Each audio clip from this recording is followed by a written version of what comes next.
Maibock, and it really does mean May to me. And those of you that have watched this show for a long time know that as we move into May, there's always a lot of Maibocks around. I'm a May baby, and Maibock is mine. I just always felt that that beer was invented for me, and I always look forward to it. And Capital just does a great job with them all the time, and I've always looked forward to this one. And all of the silly teasing aside, but being a mind block, I like that as well. I think that's a good way to do it. It really only is if you decide to knock back it by the liter. If you have one or two bottles, it's not so bad. Yeah, yeah.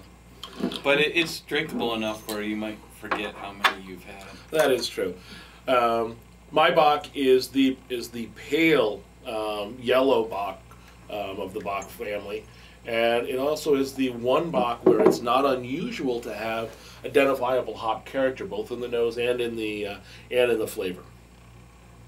Most of the other bocks are in the amber to sometimes getting into almost into the brown range, and really all about the malt, and the hops are there just barely to balance it, but it still finishes sweet. These often can finish even a little bitter. Right, so that's different than like the Germans brew a different kind of Oktoberfest beer, but the Märzen Oktoberfest style.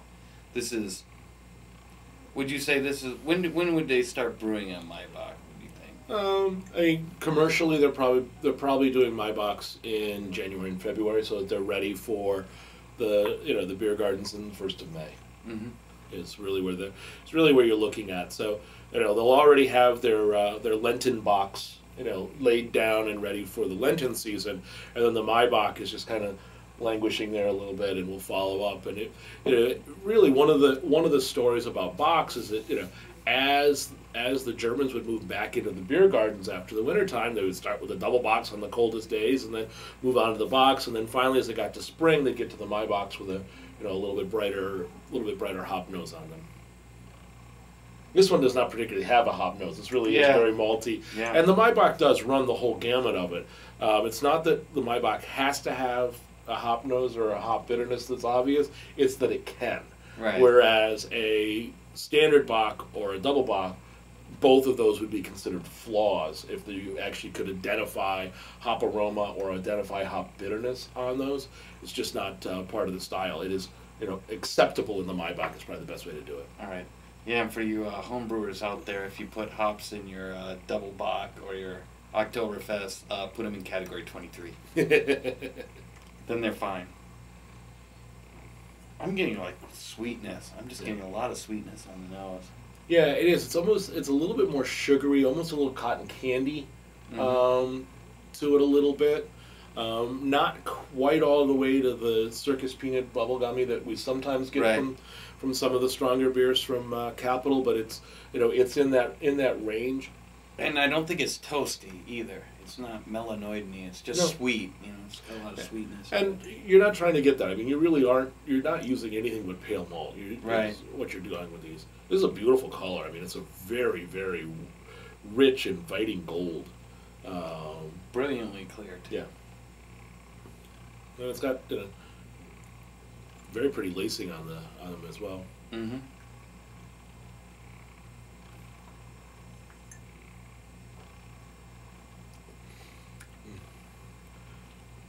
This has the weight on the tongue that it should. It's got a little bit of viscosity to it. It just kind of sits there and mellows out on your tongue and really kind of asks you to move it around and chew it a little bit. It's not. It doesn't disappear. Carbonation on this is moderately low. I mean, we've knocked it out a little bit by stirring it and looking at it, but it still is. It's not a particularly effervescent beer. This one isn't. This has a little bit of hop bitterness to it. I mean, it does finish clean in terms of bitterness. Many of the traditional German bocks, as we've explored those, they aren't sweet to start out with. They're very malty, and the malt finishes up, and the bocks dry out with the alcohol in the back end. This actually is drying out with some bitterness. This is actually identifiably bitter, I think. The bitterness on the back end, it's very nice because with that initial weight on the tongue, if it didn't have that bitterness, it would be satiating very quick. And I think that's part of the community's love for this is the fact that you really can knock back a few of these before you realize that you've knocked back a few of these. Yeah, before you try to stand up. Yeah, always best to drink this standing up in the beer garden, not sitting down. Cheers, right, Jeremy. Cheers.